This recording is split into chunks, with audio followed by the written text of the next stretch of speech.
guys, welcome to my YouTube channel, Jers KRB. So, ngayon guys, mayroon akong ayusin. So, ito pakikita ko sa inyo guys. Yan. Nakita nyo, King. Yan guys. Ito, ang sira nito guys ay yung nagbi-blink-blink siya. So, yung ilaw niya hindi steady. Yung ano niya, dito ilaw niya guys. So, yun na nga ilaw. So, nag-blink siya. So, dapat steady lang siya. So, yun yung check natin yun guys. Kung bakit nag-blink siya. So, ito pakita ko rin sa inyo guys. Ito na nga guys, yan o. Pakita ko sa inyo. Yan guys ha. Saksak lang natin. Ayan, sinasabi ko sa inyo. Nag-blink lang siya guys. Yan. Yan o. So, meron siyang gadget dito. Adapter niya guys ito. Makikita niya adapter. So, ayan i-check natin.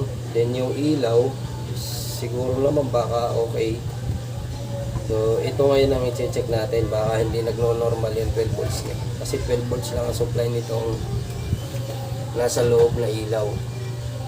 So, malaman natin. Check natin guys. Ayan guys, nakita niya nag-blink siya. Ayan lang natin naka-saksak yung voltahe niya kasi check natin ngayon yung ano niya, adapter niya, supply niya guys. Yan. Hindi nag-i-steady yung kanyang supply na 12. Hindi siya nagno-normal guys, parang 10 volts lang. So gagawin natin is tanggalin natin itong load niya guys. Tanggalin na muna natin.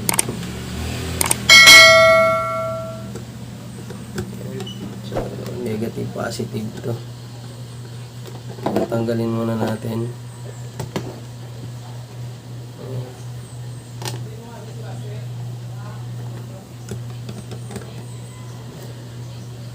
So ano lang natin siya. Pulupot lang natin siya guys. Para alam natin na ito yung positive.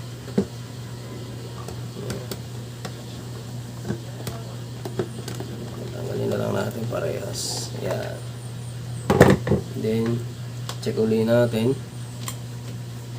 Supply niya. So, hindi nga normal yung voltahe niya. Kasi nakikita niya yung nag-blink na ano niya sa loob dito. Ayan guys, nakikita niya. Ayan. So hindi siya nagno-normal yung supply niya. Ayan. Tinanggal na natin yung load niya. Ayan. So dapat steady yan guys. Steady yung ano niyan. So, kung makikita niya. Ayan. Ayan o. Magalaw-galaw guys. So, kahit wala siyang load, yan. Diba guys? Okay. So, eto guys, madali lang to kasi 12 volts lang siya. So, pwede tayong gumawa ng ibang supply para magkaroon lang ng ilaw to.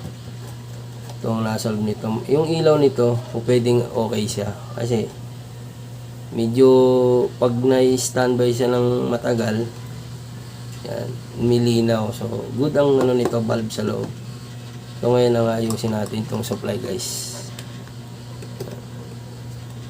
So, hindi siya nagno-normal. Okay? Butin na muna natin guys. Yan. Okay. So, pwede natin tanggalin ito.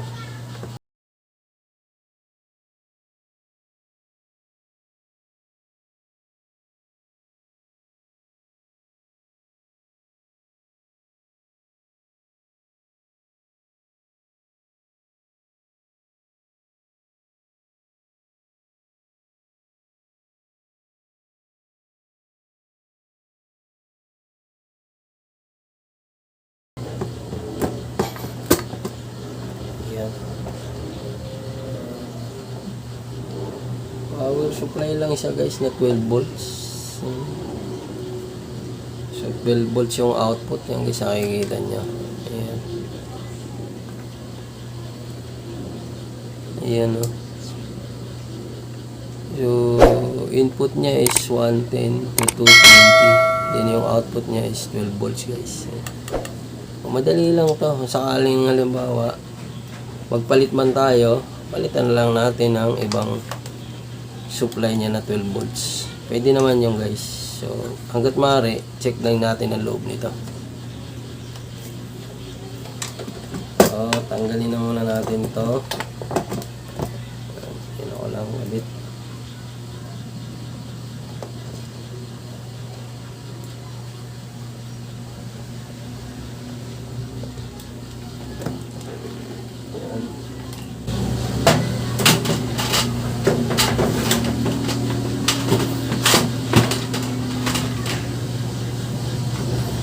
Dito tayo ngayon mag-focus sa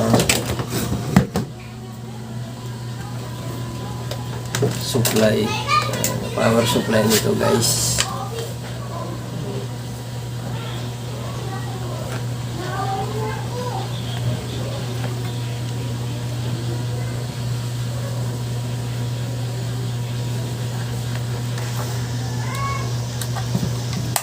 Baka sira yung ano nito sa loob. Yung transistor, depende, o yung capacitor, depende guys kung anong sira nito.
So, first aid natin gagawin ay hinangan muna natin yung mga tingga niya guys.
Ginagawa ko ngayon ay ano to, show my king guys. So ayan, i-check na muna natin yan guys. Tester muna natin. Ayan. So ganun pa rin siya, hindi siya stable. Supply niya. Check natin.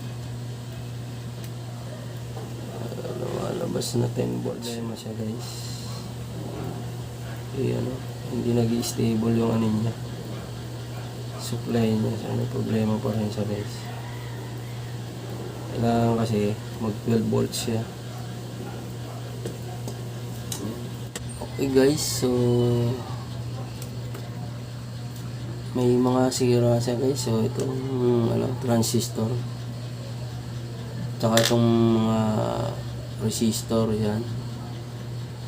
So maliliit na siya guys. So since sira na rin siya, palitan na lang natin siya ng bago guys. Yan. So yun guys, bumili na lang tayo ng bago. Ito guys, yan yung pamalit. Yan. So yun guys, check natin.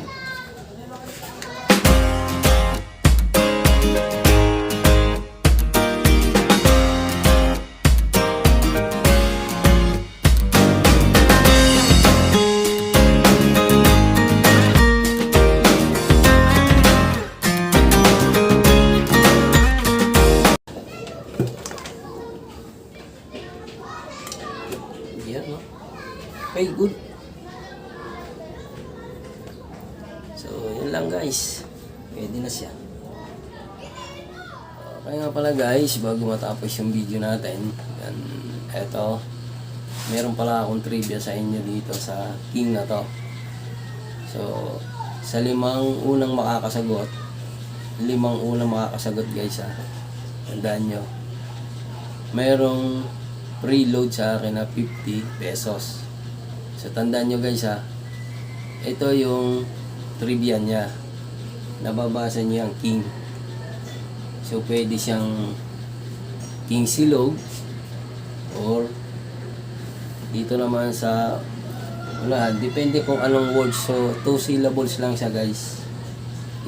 Isang syllables ang nawawala rito. So ito na yung sample niya. So kung sino yung unang buo, unang 5 makakabuo ng tamang sagot is mananalo sa akin ng 50 pesos load guys. So buuin nyo lang siya guys kung anong siya words. Basta ito na yung una niya. So yung doon sa unahan, o kung ba King Silog or ano man, diba, dito sa unahan, Apple King, ganun. So bahala na kayo guys, kayo na alam niyo na yun kung saan gamit tong King na to. Sa siya, sa mga mall makikita niyo siya guys. Kita-kita tayo sa next video. Doon yung malalaman kung sino yung mga winners. So din sa mga tropa ko, hindi na siya pwedeng sumali kasi alam na nila to eh. Yung kasunod nitong isang syllables na wawalang name.